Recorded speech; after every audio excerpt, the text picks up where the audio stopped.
kaharian ng mga tutubi ay may naniraang isang prinsesang tutubi. Siya'y bugtong na anak ni Paharing Tubino at Reyna Tubina ng kahariang Matutubina.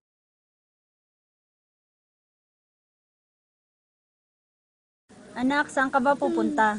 Dito lang po, ma. Sige, basta huwag kang lalayo ha. Opo, ma.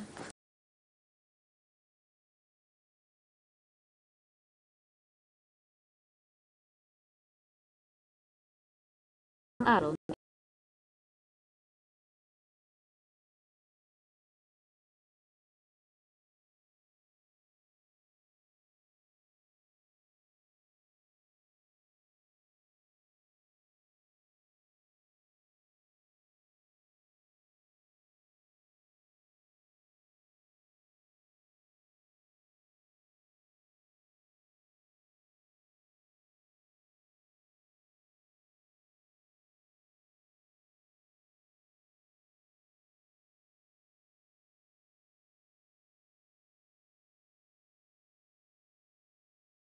ito ni tutubi. Mabilis man siyang lumipad pabalik sa kaharian ay nabutan din siya sa ulan. Inabutan na ako ng ulan. Saan kaya ako makikisilong? Kayang ito, isang gabi naman.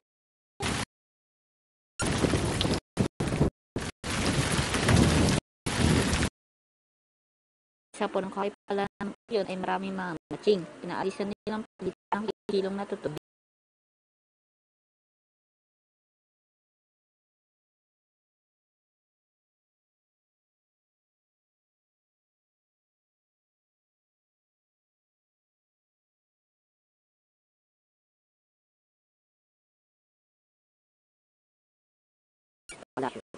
Tuloy siya sa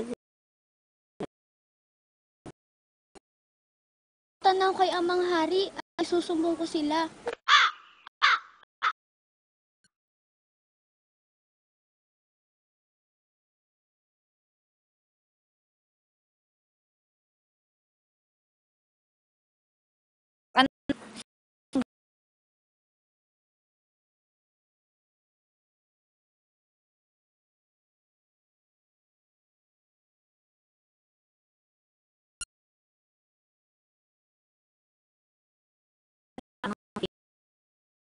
sinabi ang kanyang pakay. Kayong mga matching, hinahamon namin kayo sa isang labanan. Tutubi laban sa mga matching. Nagkita ang dalawang kaharian sa parang at doon magsimulang maglabanan. Nagbigay ng dalawang panig ng mga utos sa mga bawat miyembro nila. Handa na ba kayo mga tutubi? Aba, boys! Gayon din mga matching. Opo, siyempre, boss. Pukpukin nyo ang bawat makikita niyong tutubi. Aray! Magsimula ang labanan. Dapat lipad ang mga tutubi. Pukpuk dito, pukpuk doon naman ang mga matching. Kung tatanawin, buhat sa malayo ang labanan ay wari bang matching laban sa matching. Nakita ng pinuno ng mga matching ang pangyayari.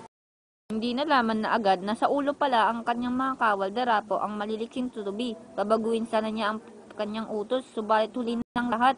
Isang kawal na matching ang pilit na pinupukpuk pa ang tutubi sa ulo ng pinunong matching.